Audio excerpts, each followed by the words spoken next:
Hello everybody, what is going on? This is Steven Diego, and as you can see, this is going to be a super good one because we have someone super awesome in the house. Well, it's his house that's joining us for today's episode of the podcast. Welcome in to Breaking Down the Breakdown. For those of you who are just listening to this, don't worry, we're going to introduce who it is.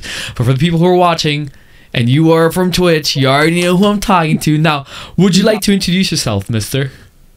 Yes. Hi. Hi, Steven and everyone. It's Jofie from twitch.tv/JofieComedy. And I'm JofieComedy on all my social medias, except the alt. Oh. I love that. So what would the alt be? We love it. Okay. Well, it rhymes with comedy and has to do with butt stuff. So if you can figure it out, then sir, English is my second language. I cannot. Okay, Jofie sodomy. Oh my god! If you're into that, it is literally a minute into the podcast. We love it. And oh my god! And I'm here to talk about finance. Right? And this is not even that kind of fucking topic today. That's yeah, I know. I'm fucking dead. No, but it's great. Yeah, That's funny. Jofie in the house. Thank you so much for doing this. No, thank you. Like, I know this has been in the works for quite some time. I'm really glad you reached out and you're like, I can do it. I was like, oh my god, okay, yeah, sure, why not? And then when you brought it up, I remember immediately, I don't know why. At first, I was like, wait, what could we be talking about? And then you said it, and I was like, I'm so stupid. That's so true. You know why? Because when you said you want to talk about finance, for some reason, my brain was like, I don't want to talk about spreadsheets on the podcast. What the fuck does that have to do with fucking mental health? And then I was like, oh no, yeah, actually we need to do this episode. Today, Jofie and I are going to be talking about financial stress and how it impacts mental health, how it causes anxiety, and vice versa. You know, how your mental health can also affect your finances. And who better to talk to about this than Jofie himself? Jofie, I know you introduced us as a streamer, but talk to us about what you do that makes you want to talk about the financial side of things. Well, I am a child of immigrants. My dad is from Dominican Republic and my mom is from Honduras, and I was pooped out over here in Miami, and that's where I was born and raised. That's what I call giving birth to kids, pooping them out. And yeah, so immigrant parents. I grew up, very poor, the youngest of 3 kids, and I guess at an early age, I realized that maybe society, and also being gay, that society isn't necessarily built to make it so that people like me can succeed in life. So I've always been a really good people watcher, and I like to observe the behaviors of people. And I reasoned, if I have any chance of escaping poverty and changing my fortune, I should look at what do rich people do, or what can I do to bridge the gap between where I'm at and where I want to be. So if I'm tearing up, it's because I have sunblock in my eye, not because I'm getting touched by my own story. Like, I've never seen someone cry so fast about money before. No, I'm kidding. But even with that being said, some people would tear up too, because sometimes when you talk about these things, especially when you said you were a child of poverty, like that could be touching up on something that's very, very deeply personal and how you were able to get out of there. Or, with some people, how they tried to get out of there, but unfortunately still haven't been able to, right? So I think it's amazing that you're able to talk about this, that you are willing to talk about this. Touching up on what you just said, I want to know what you think, because there are a lot of, and I find like not just YouTube videos, but even Netflix shows now where it's kind of like how to get rich, and it's always like how do millionaires do it, how do billionaires do it. Have you ever watched anything like that? Yes, it's been kind of my obsession. Okay, I love essentially. It. Okay. So would you say obsession it's in your experience? Yeah, I mean, I have a I have a voracious appetite for learning, and I love when I get interested about something, I want to know everything about it. Okay. And personal finance, I felt like if I get this right, then my life will be significantly easier if I play my cards right. So I made several strategic decisions throughout my life in order to make sure that I set myself up for success. So, for instance, after high school, I joined the military. I was in the Marines for 4 years.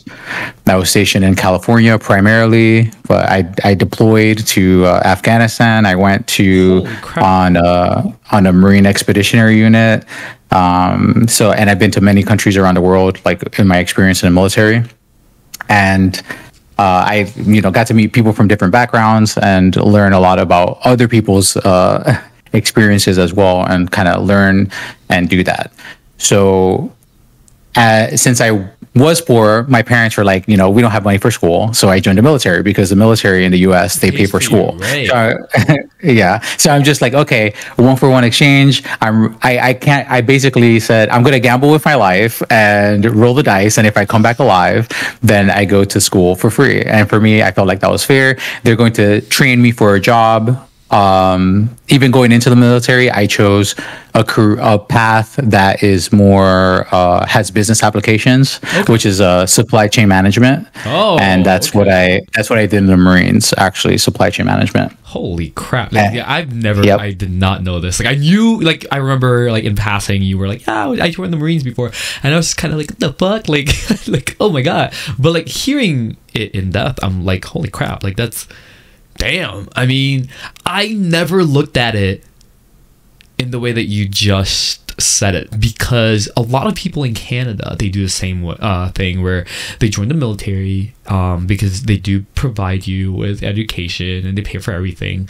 So it's in a similar fashion. But I think the difference between Canadian military and the US is truly that, like, you get deployed to all these places to, I guess, be a soldier, be in battle. Whereas Canadian military is more so, I would kind of maybe say it's kind of the same as like Koreans when they have to do their duties. And, it's again, there's still a level of danger there, right? But for some reason, when I think of US militaries, I feel like it's fucked.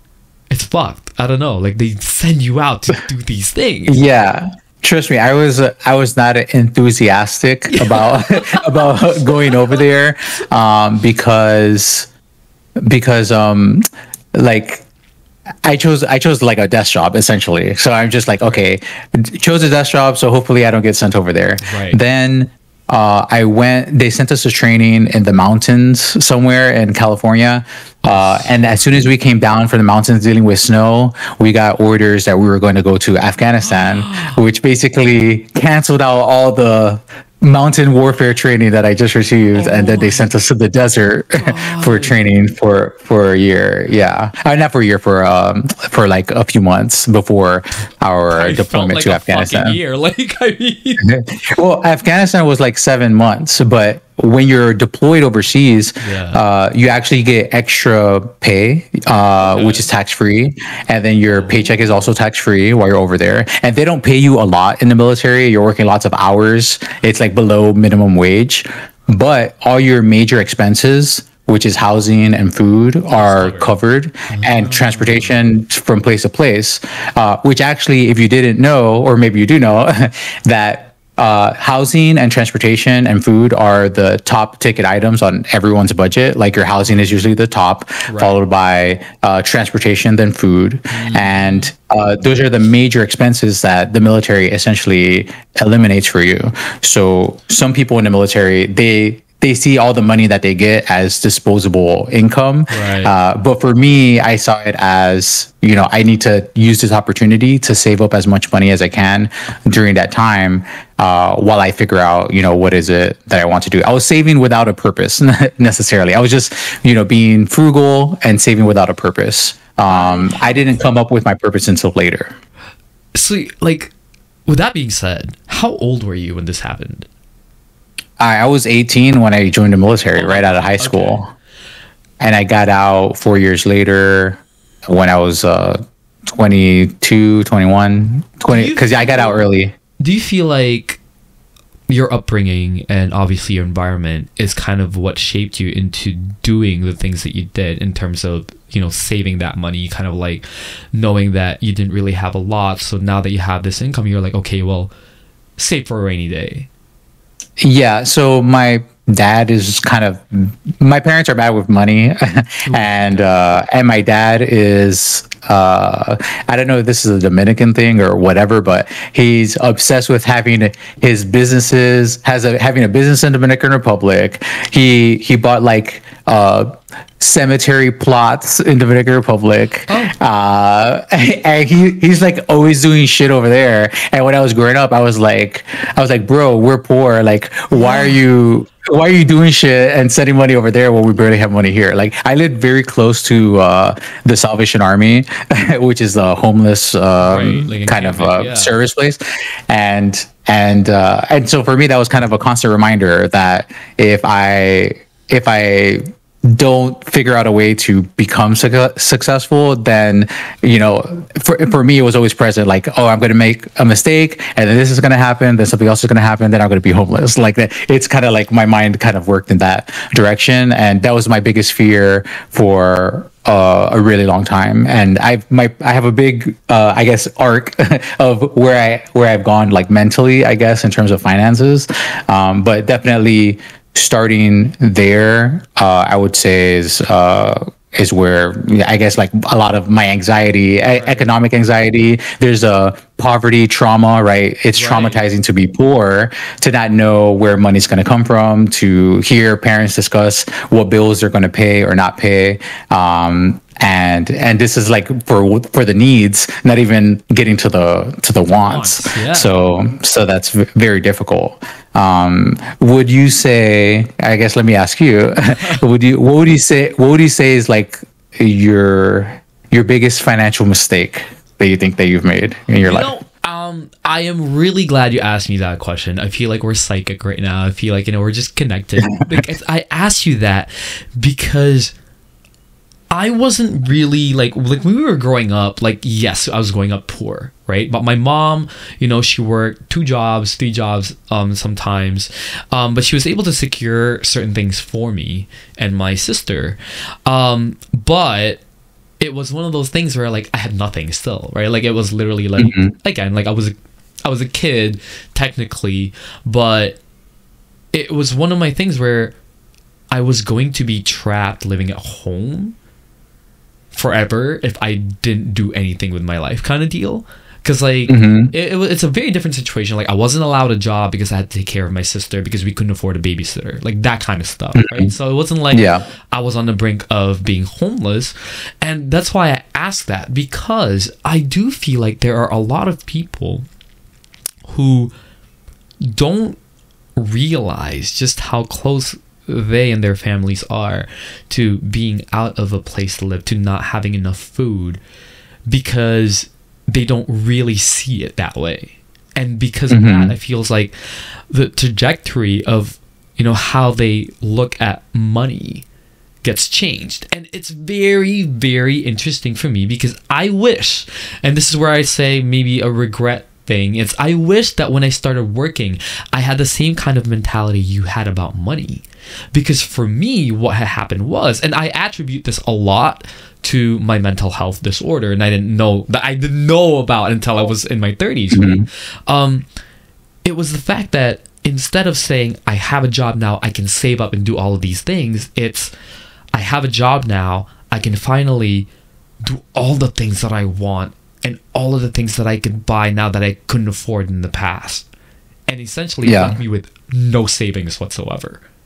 So like I worked 2 jobs, 9 to 5, and then at 5 to 9:30 every day, and had nothing to show for. What happened to all the things that you bought? I ate it. It's mostly food. Mostly food. Yeah, I don't take people out.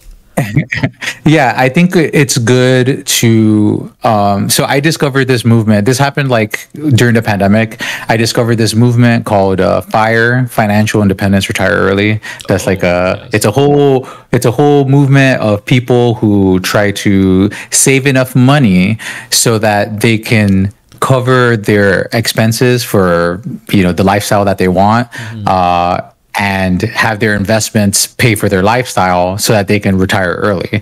So it prioritizes kind of like saving more money. So if I could explain it in another way, is a normal budget is 50% wants, 50% needs, 30% wants, and 20% savings. Right. So I think for a baseline for a lot of people, they should look at how much money they're making and how are they allocating the money that they're making. Like, is it 50% wants? Is it 30% needs and zero or everything else and no savings, right?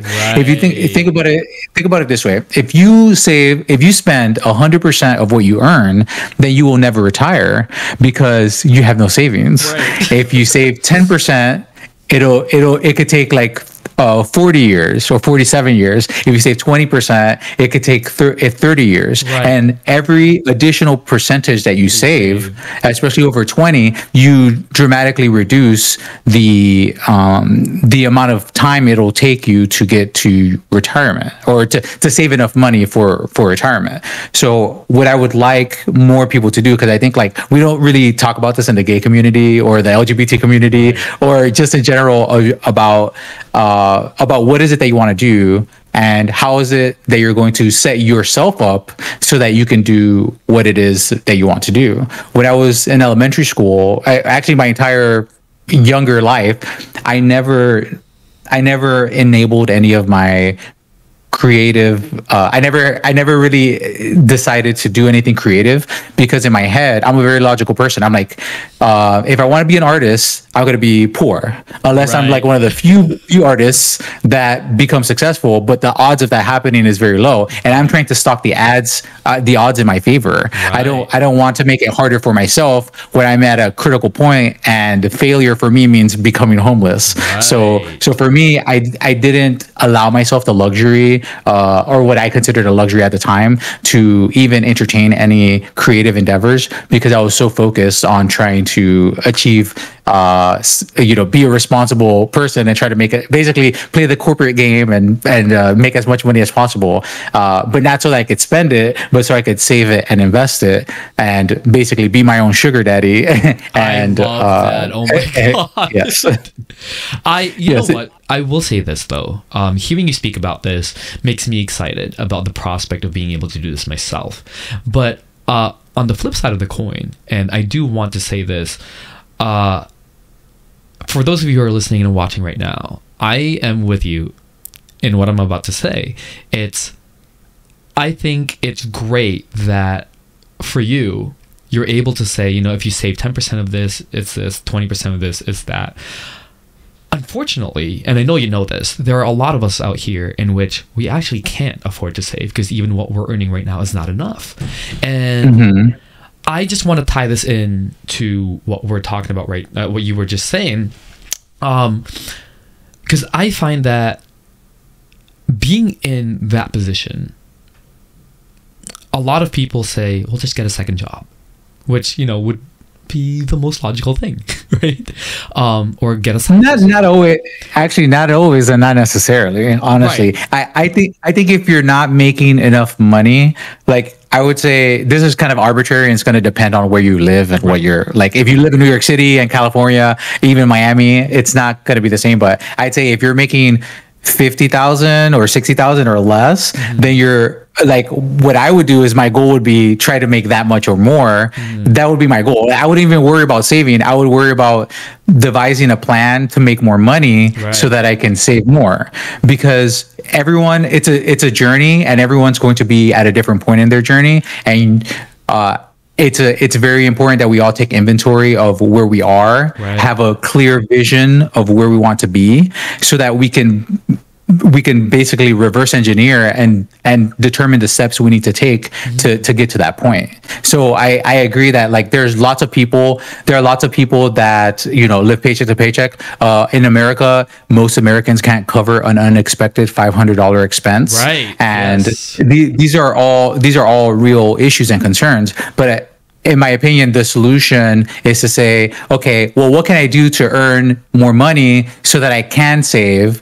And if I can't save, but also people don't look at what the money that they're spending, right? Like, I know people will complain about the price of eggs and then spend $1,500 on a Beyonce ticket and fly to another continent to go see her. Yeah. Oh boy.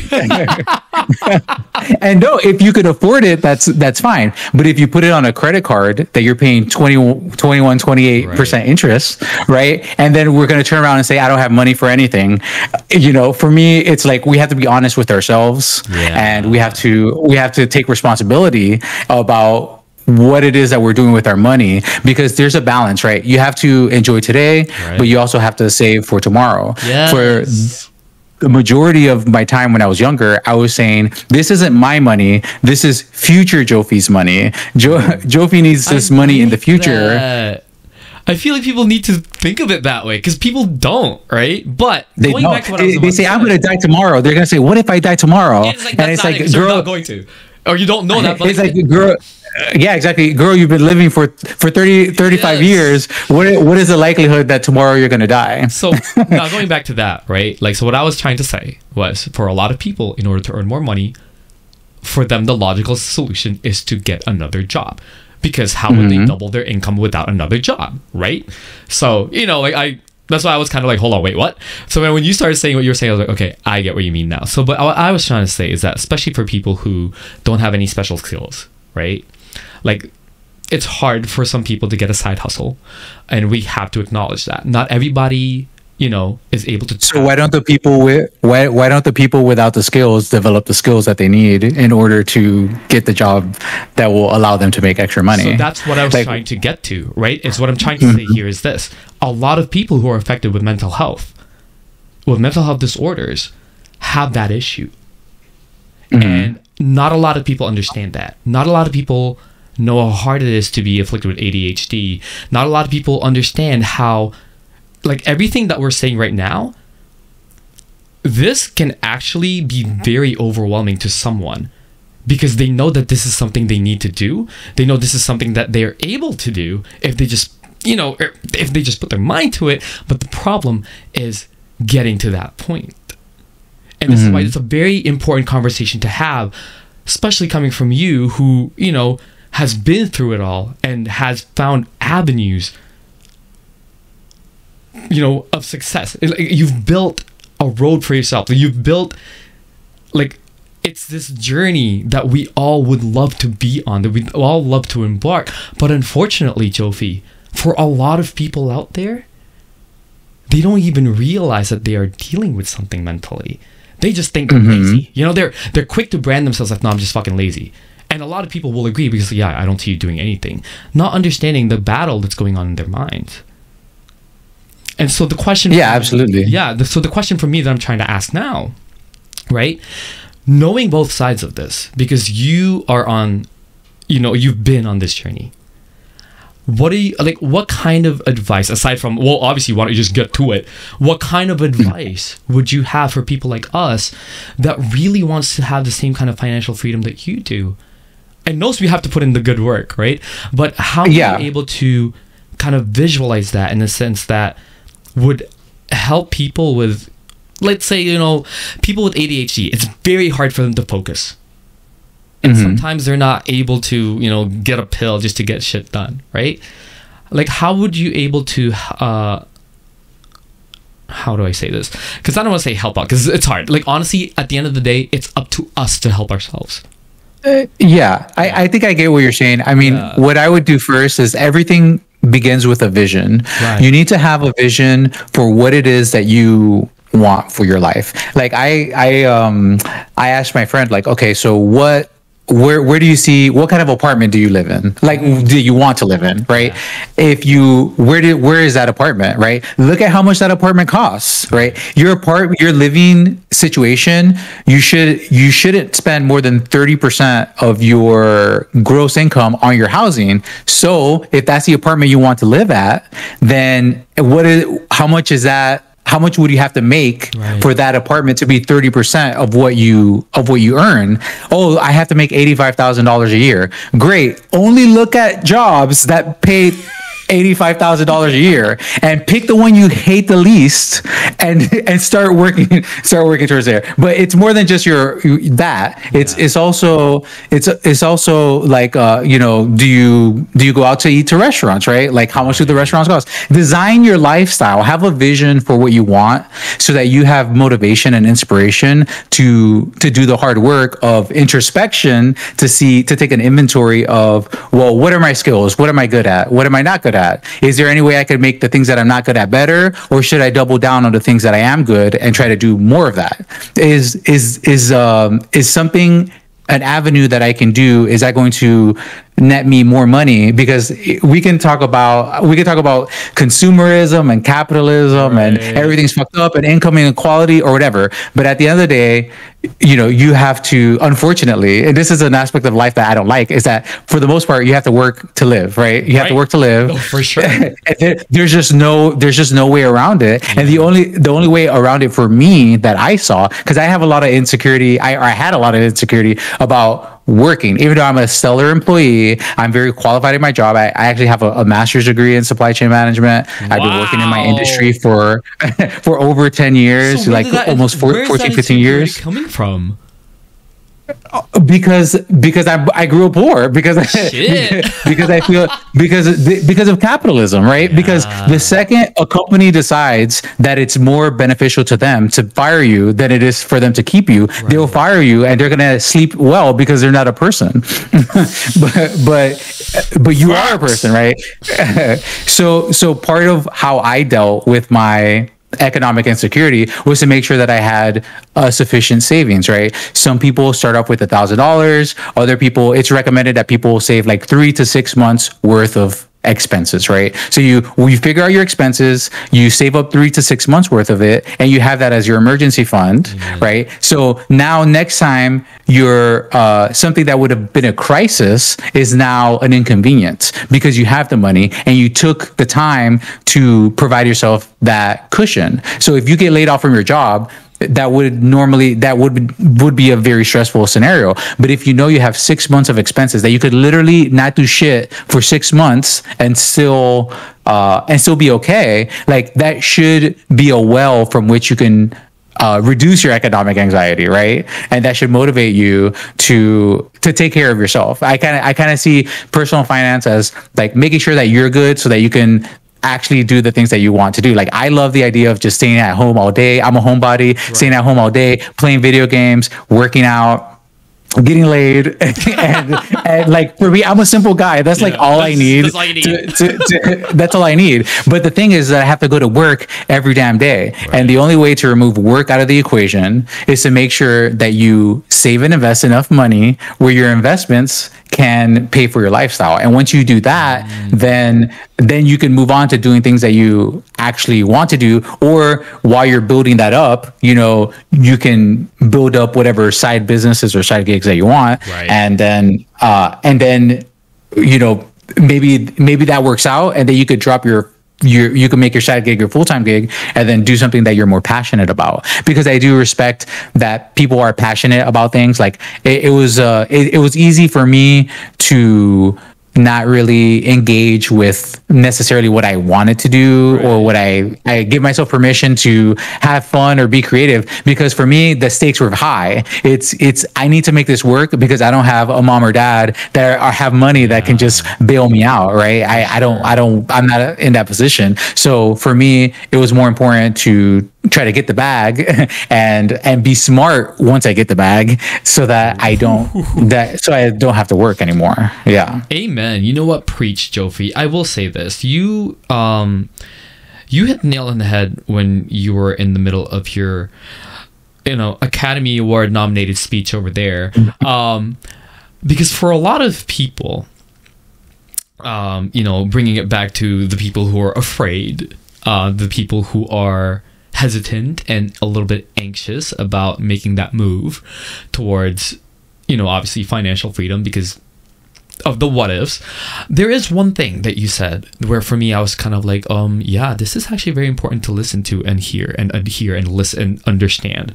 A lot of people who experience depression, anxieties, when they get to this point of, you said, discomfort, like I feel like we need to understand that these sacrifices we're making is just a level of discomfort.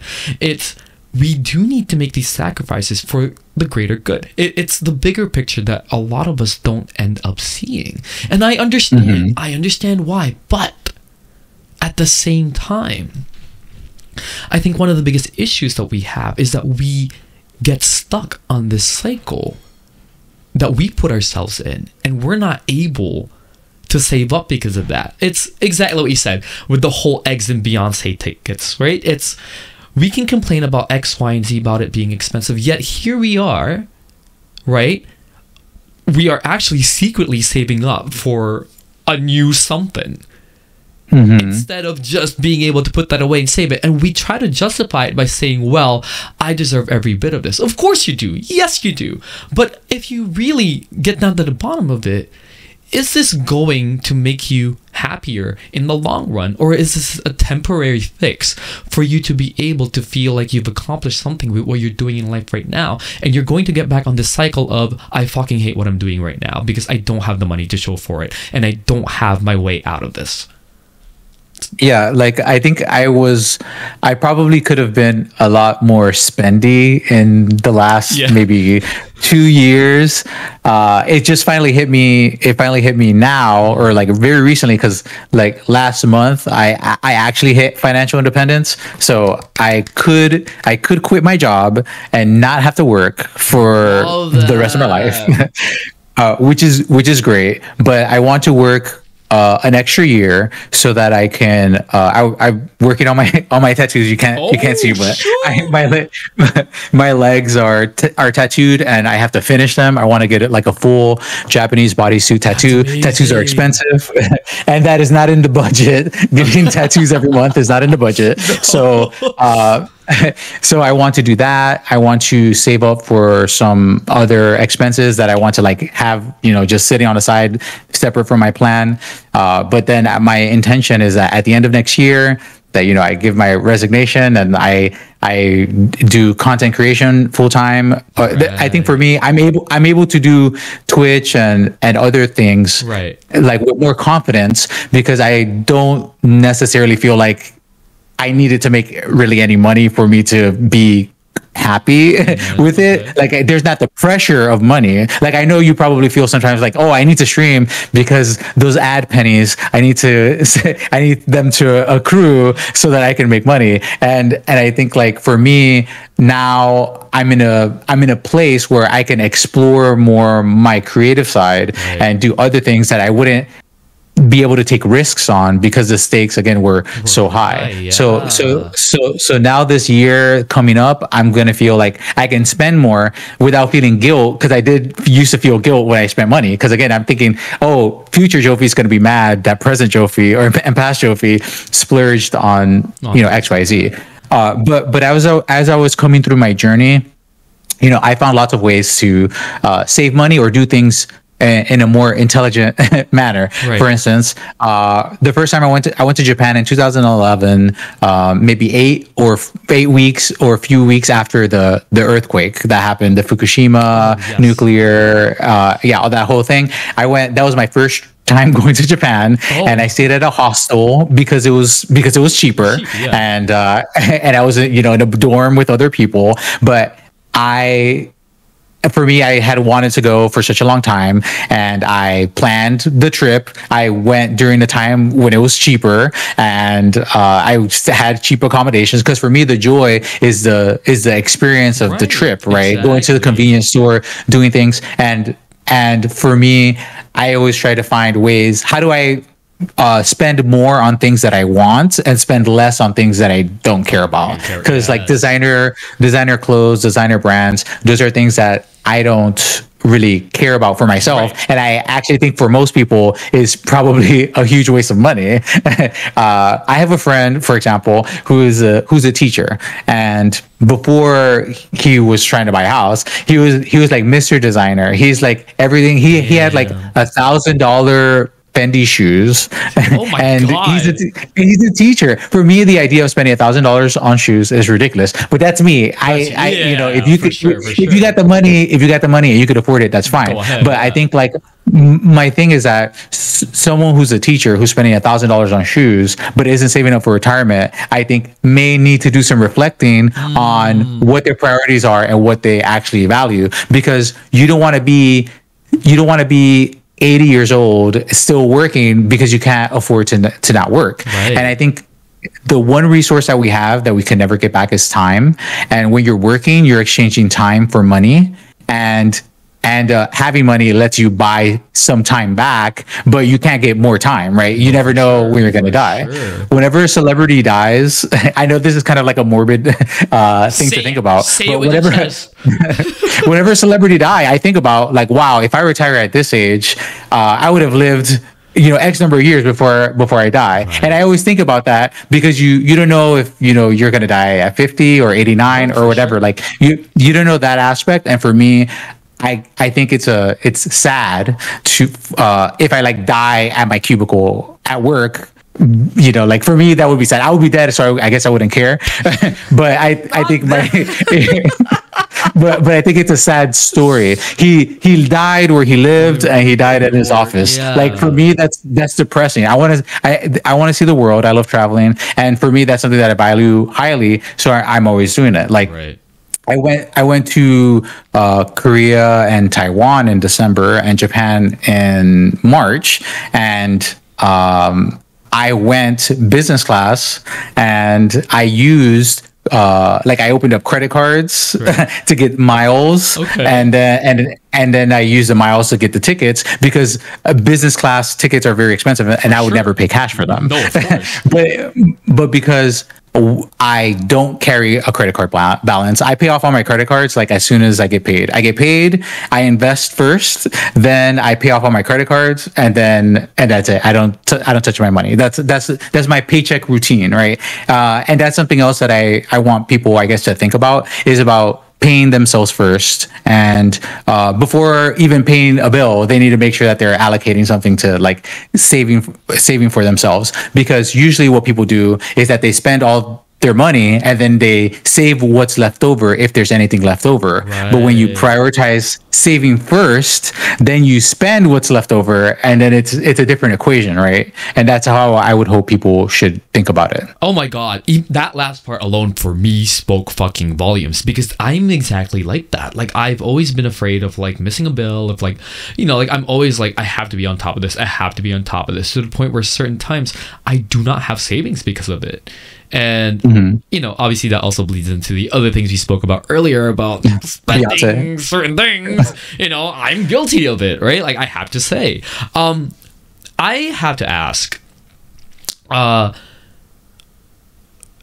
this is like, obviously, like, you know, this show is about mental health, so I always ask people like, have you ever seen a psychiatrist or psychotherapist, or spoke to anybody, or you've considered yourself relatively like super healthy, with a healthy mindset mentally? Because you know, judging from our conversations and our interactions, you are someone who's super level-headed, and you know, I feel like you're like Gucci on that department. But I never know. You just never know.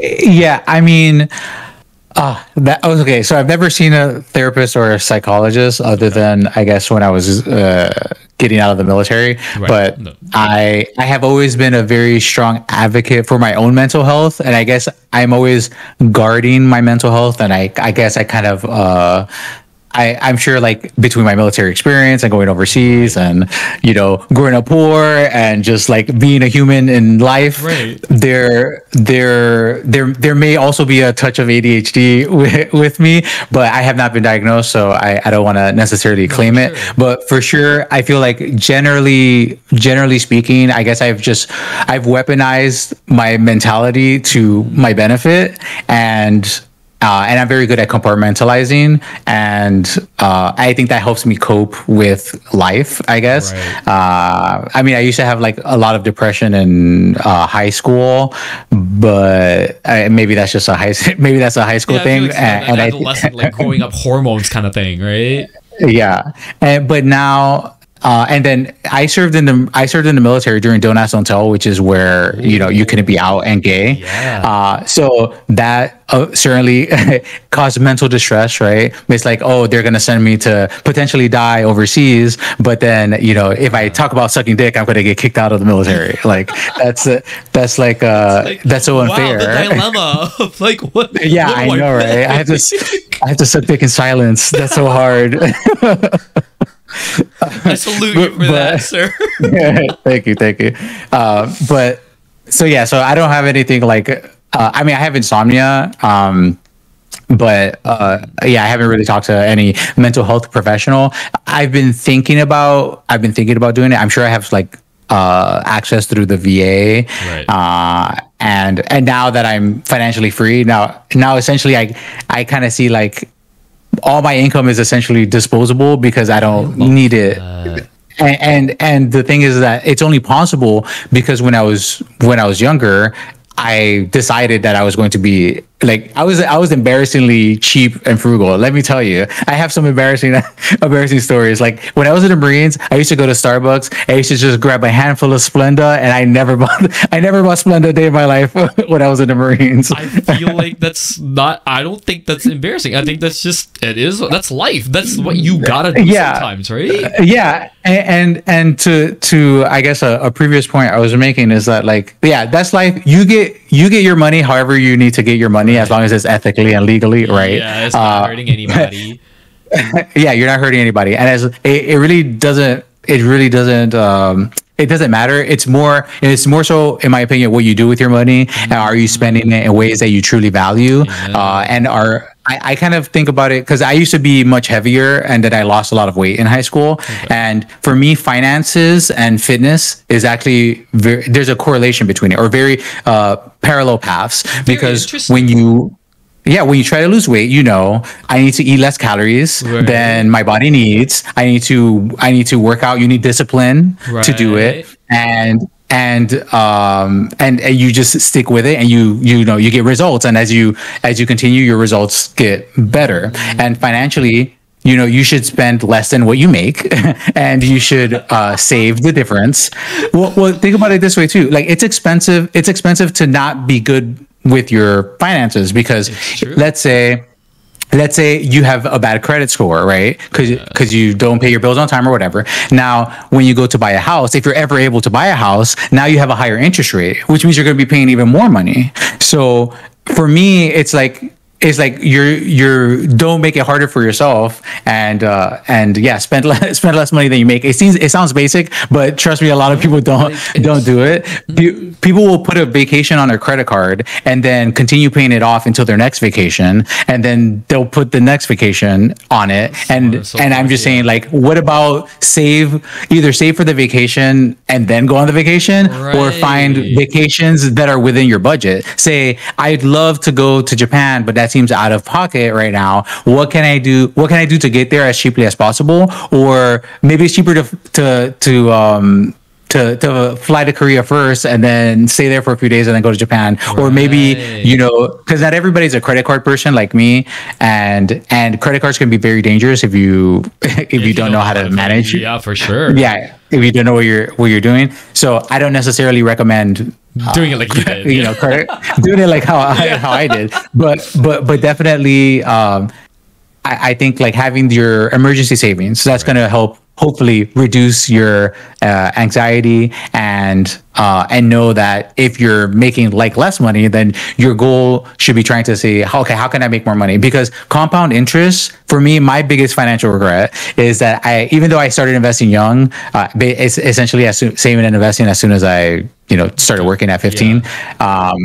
I wish I would have started. I wish I was more aggressive in how I invested earlier. Before, I was just basically saving money. I was just sitting on cash. I I really wasn't investing it because I didn't understand about like investing in the stocks and bonds and CDs and all the different ways that you can invest money. I didn't know about it as much. So, or I knew about it in theory, but I was always too scared to actually put my own money to invest it. But I'll ask you this. This is a trick question, so just be on. I'm scared. I'm scared when guests ask me questions. I'm not prepared for this. All right, let's go. All right. What is halfway to $1 million? Like in terms of numbers? It's a true question. This is a trick question. Well, now that you say it's a trick question, I know $500,000 is not it. All right. At least I know. Well, you're correct that is not the answer. Right? I love that for me. The correct answer is, you're not gonna guess it. The correct answer is about $303,000 is halfway to $1 million. Yes. Why? Elaborate, please. Why? Let's say you start off with $100,000, right? Yeah. You bust your ass to save $100,000, so that's year one or year zero, and then the stock market, if you're like invested in the total stock market, not like individual stocks, they're all going to have different performance. Okay. But on average, adjusted for inflation, it grows up about 8.5% a year, right? But so for the first 15 years, it takes you 15 years to get to $300,000, but then another 15 years to get to $1 million. So it takes you a total of 30 years to get to $1 million from $100,000 because of compound interest, because it's exponential. A lot of people think of investing or money in general as linear, right? Like it's a straight line, right. But actually it's a very steep curve. So when you invest your money, the next year, like your money is compounded on the returns from the previous year, and it really starts to show up once you have like over $100,000 invested, and it like snowballs. It's like a snowball. The more money you have, the more surface area your money has to collect more money, right. And then it makes more money, and that's actually how rich people get richer and poor people get poorer, right? Because you need to make it to the point to where your savings, like I didn't realize this until later, but I was investing less money than my portfolio was generating. Right. So like so the thing about the financial independence retire early movement, the way that I'm doing it is called the 4% rule, and I'm not gonna do too much math for you. Please. But not too much math for you. But for everybody listening, if you wanted to do the 4% rule, that you basically take your annual expenses and then you multiply that by 25, and that tells you how much money you should save up for retirement. Because 4% of what you save will be what it generates. So if the stock market goes up 8.5% and you're spending 4%, then over a course of 30 years, assuming it's like invested in stocks and bonds, I think this goes back to like a study from the 90s. But anyways, if you're invested in stocks and bonds, like let's say 60-40% each, then over a 30-year period, if you're taking out 4%, then you have like a 96% chance not to run out of money at the end of a 30-year period, right? Most of the times you end up with more money, and then sometimes you end up with less, and then like under certain few situations, you run out of money. But the thing is that if you're living off of your portfolio, you're going to see that you're running out of money like years in advance, and you could take steps to make sure that you don't run out of money, like spend less money, like, right? Yeah. If you had budgeted like $5,000 a year on vacation, maybe you say, okay, this year we only spend $1,000 on vacation, right, because the stock market's really down or whatever. Yeah. So that's just like a thing. Once I understood that, and that clicked for me during the pandemic, because in the pandemic, everything was shut down, yes, everything was closed. So I stopped going to restaurants, I stopped buying shit, I stopped doing everything. So I was just saving so much money. And I found out about FIRE. I looked up, a bunch of videos and read books, and I did the whole shebang on it. And I realized, I'm like, wow, I'm actually a lot closer to financial independence than I thought. And once I realized that, it put a fire under me, and I'm like, okay, now I really need to. There it is. Yeah, I really need to focus on my expenses and my income and my savings, and how I'm managing my money, and honestly, like that's been great. So I'm grateful that I had a great reset with the pandemic, and like I started cooking at home more, and that has also saved me a lot of money, because going out to eat is very expensive, but you can cook a lot of delicious meals yourself. Oh, amen. Right? I agree. If you're Uber Eating Taco Bell, which it's no shade if you like Taco Bell, but it's like, is it worth paying $30 for some cold tacos instead of just buying some tortillas at Aldi and making ground beef and just making tacos yourself? So I think that some of these discussions, like, I guess, harsh truths, some people need to hear is that a lot of people's behavior, it enables their bad outcomes. Amen. Right? Amen. It's like, I can't afford milk, she said, wearing her Prada glasses. Like, it's just like, these are the types of things that I notice is that people will buy trucks. People will buy trucks and SUVs, and then I will hear them complain at my job about gas. And I'm like, okay, it's fair to complain about gas. Like, nobody likes paying, gas prices, right. But you understand that the price of gas fluctuates, and sometimes it goes up and sometimes it goes down. Mm-hmm. If you're buying a car that uses up so much gas, or is so not fuel efficient, that the price of gas fluctuating is like, impacting you, then I think that's a moment for you to reflect and say, maybe I couldn't have afforded this car or this truck, or I should have bought a more fuel efficient vehicle if I'm that sensitive to gas prices. And something else people need to kind of think about also are substitutions, right? If inflation is out of control, things are more expensive, I agree. But if milk is $10, I'm not going to buy milk. If eggs are $10, I'm not going to buy eggs. I'm going to find some other protein or something else to do. And people need to remember that they don't have to buy stuff. You see something that's on 50% off and don't realize that you save 100% by not buying it. If you just don't buy it, you save all the money. Thank you. I feel like a lot of people really need to hear that. It's kind of like that joke of like somebody saying this is $100, and then somebody going, next week this is $200, but you get 50% off, so it's only $100 now, and people are gonna start buying it. That's kind of the same equivalent. It's like, why do we put ourselves through this? But at the same time, right, I do think that it was very important that we were able to talk about it the way that we did. Like, you sound so excited talking about it, and I love it. It's my passion. It's great. No, this is definitely the kind of energy that I feel like a lot of people need to come with when it comes to talking about saving money and the whole shebang. It's because I feel like I don't want to come off as like, I don't want to come off mean or insensitive. It's nothing like that. For me, like, hearing it the way that you spoke about it, it really kind of made me second guess about certain things that I'm doing financially, right?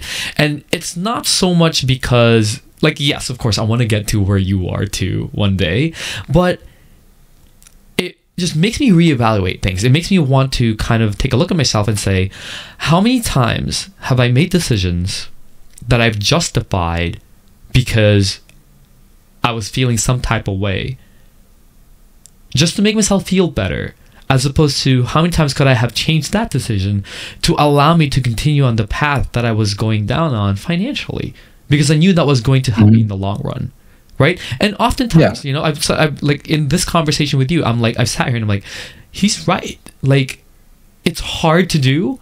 You never said it was easy, you talking about what you had to do. I'm sitting here and I'm like, holy fuck, like, shit, like, this is the kind of work we have to put in order for us to actually feel this secure about things. And that's just the reality of it, right? And if you're listening right now, and I know what you're going through, for those of you who listen to this podcast, I know exactly how it feels, and I know how tough it is for us. But at the end of the day, there is this correlation that Jofie made about fitness and money, about compound interest, and it's actually very interesting because that is how mental health works as well. When you said about like, you know, like, yeah, you need to get to this point, and then when you get to this point, $100,000, that's when you start seeing it actually kind of snowball into something bigger. It's the same exact way. A lot of people refuse, and I will say this, refuse to put in the work to get themselves better because they don't see the results right away. Right? You don't see it right away. And it's the same thing with money. Like, it's going to be like significant. Sometimes you lose, sometimes you gain. But until you get to that sweet spot where you're able to gain all of this, that's the same with mental health. And it's so weird that you said it because it's true. Everything does correlate that way. Yeah, absolutely. And I was thinking I saw you recording your other podcast where you were talking about aging and Right. you know, whatever, and you were talking about the topic of kids came up, and then you were fantasizing talking about your grandkids, Right. and I'm like Steven, you were just talking about how broke you are, and your kids have kids in your imagination. Like, bro, like if you grew up poor, and you were talking about, oh, do I want to bring up my child into poverty? Right. And that's like a real talk. Like, that's something that you should be thinking about. If I actually really want to have kids, I need to make sure I have money to take care of Right. myself, so that if I have a kid, that they don't have to work to take care of me. Amen. Because that's not fair. That's not fair to the kid. Amen. And also that is part of my strategy. Is I am a child free. I love not having children. I am the number one advocate for not having children. Right. Every time I see a child screaming in public, I'm like, I'm glad that's not my I gotta child. deal with that shit.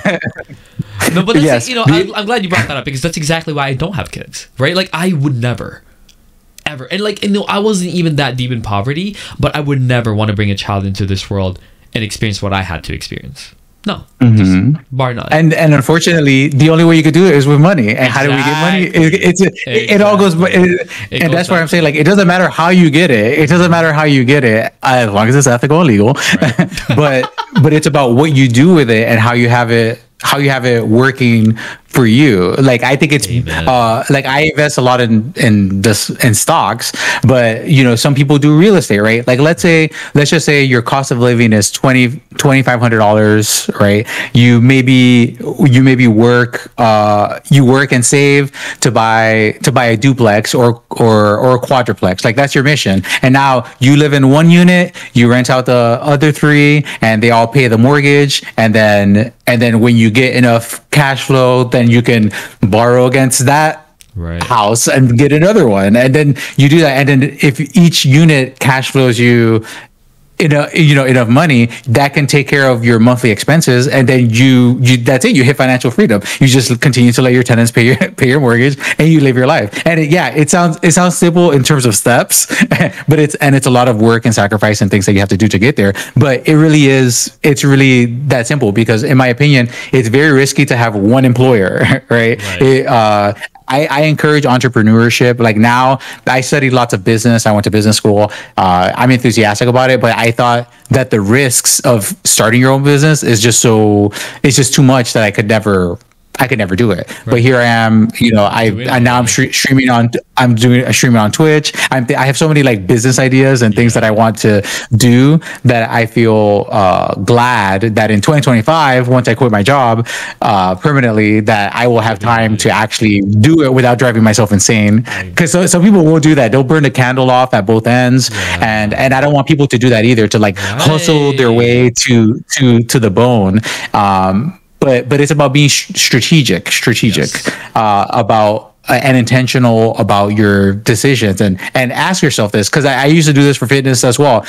Before I do something, I say, is this going to bring me closer to my goal, or is this going to take me further away from my goal? And if it's going to bring me closer to my goal, then I lean into it. And if it's going to take me further away from my goal, if this is like a habit, then I will try not to do it, right?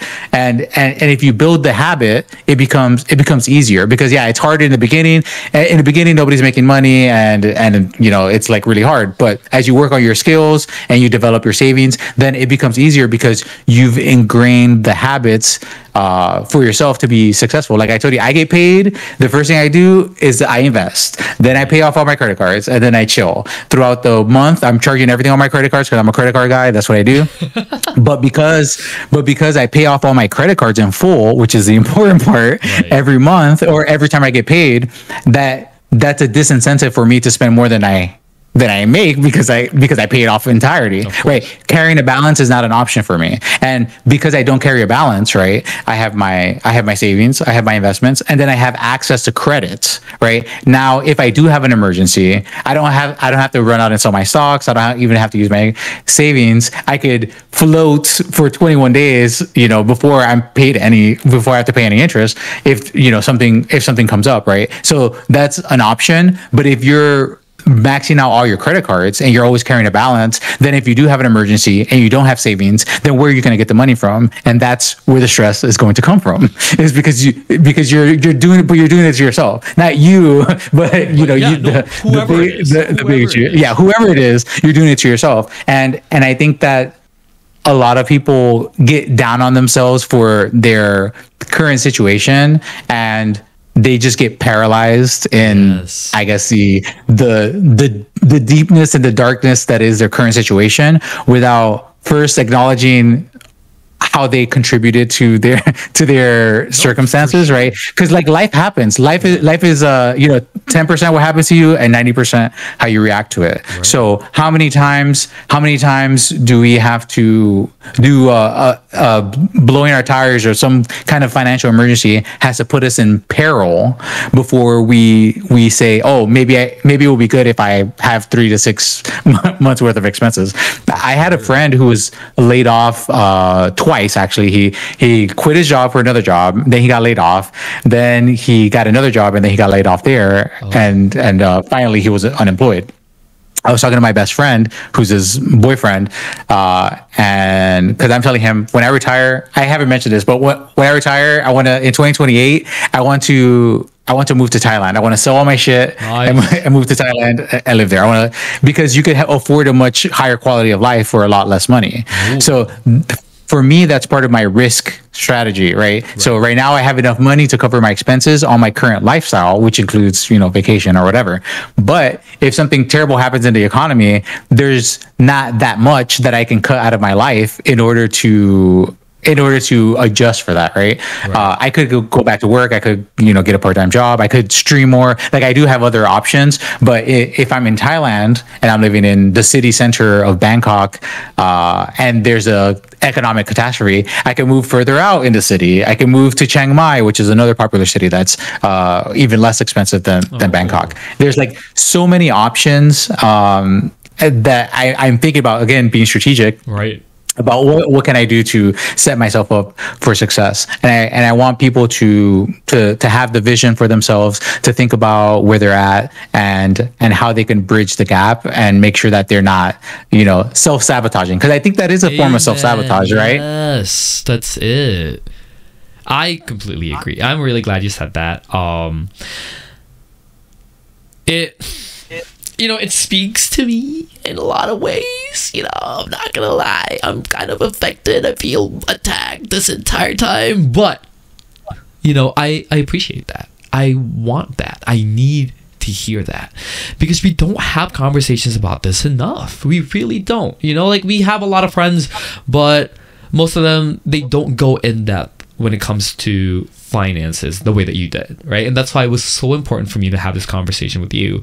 And I got even more excited when I saw how excited you were talking about this because at first I was kind of like, okay, well, Jofie's just gonna say certain things about certain things, and when you just fucking went for it, I was like, oh, thank God, because this is the kind of information that I feel a lot of people are afraid to ask for, because they don't know how to ask for it. They don't know how they're going to get this. And sometimes when they read this, it's a lot to read. And I want to say thank you so much, because you summarized it in a way that was captivating. It felt very personal, and it also felt like, shit, I'm learning something new. Like, these are things I never would have, like, maybe I would have thought about it one day in the future when I'm really like strapped for cash. But knowing about it now and understanding everything you just said, fucking amazing. Like, honestly, Jofie, like, I don't think you understand how many people you have helped out by talking about all this today. Like, and I just, well, I'm glad. I love talking about it. It's one of my passions. I'm a big nerd about it. But I have to say, I commend you too for being open and receptive to the dialogue, because I think finance, let's face it, everyone's sensitive about their finances. People are not open and honest about their finances, about their own behaviors and self-destructive things that they do. A lot of people do. If you criticize somebody's spending, they immediately recoil and get defensive, because it feels like a personal attack, right? And I've had discussions with people, because people at my job think they think I'm crazy, in the sense that, or they're kind of like, I don't know if it's like they think I'm crazy or there's like some kind of jealousy or something like that. But they'll be like, I'll tell my coworkers, I'm retiring soon. I want to retire early and I want to move to Thailand. Right. I'll say those things, and they're like, what are you going to do? I'm like, girl, what do you do on the weekends? I'm going to be doing that Monday through Friday, and now worrying about being stuck in traffic, going to work and having to come back and being tired and not wanting to go to the gym, but going anyway. Like I have, do you know my video game backlog, my Netflix backlog? There's like so much shit to do, like just within my house, let alone out in the world, that I have zero problem thinking about things that I want to do that is not at work. And I guess and that's kind of goes to society of how people get their identity from their job, and they get their sense of self-worth from their job. Some people are working in things that they're passionate about, which I encourage. Like some people, like doctors, lawyers, people, whatever. And I encourage people working because they want to, and not working because they have to. And I think most of us work because we have to, and we're too into the rat race of trying to keep going, just keep existing, that there's nobody gives the thought of where's the off ramp that they can take. My teacher friend, the Fendi shoe one, Fendi guy, when I told when he's a workaholic, he loves what he does, and he's a teacher, and he's telling me, he's like, you can't. Part of it is really that he doesn't want to see us move to Thailand. He doesn't want us to leave the country. But instead of saying that, what he's trying to do is he's trying to discourage me by bringing up negative things about Thailand and all those things. Yeah, I know, right? I'm like, bro, just say you're gonna miss me, and we can have an honest dialogue on how we can try to find ways to stay connected, even though we're gonna be far. Because I have lots of online friends. I'm sure you do too, and you care about them, and they're not. You don't care about them less because you can't see them every weekend. For sure. But for him, it's gonna be hard to accept. And I told him, I'm like, if you won the lottery, would you still work? And then he's like, no. I'm like, why not? He's like, because I don't need to work. I'm like, okay, so if I set up my life so that I don't have to work, then I'm not gonna work. Period. Even though I could. I'm young. I'm 33.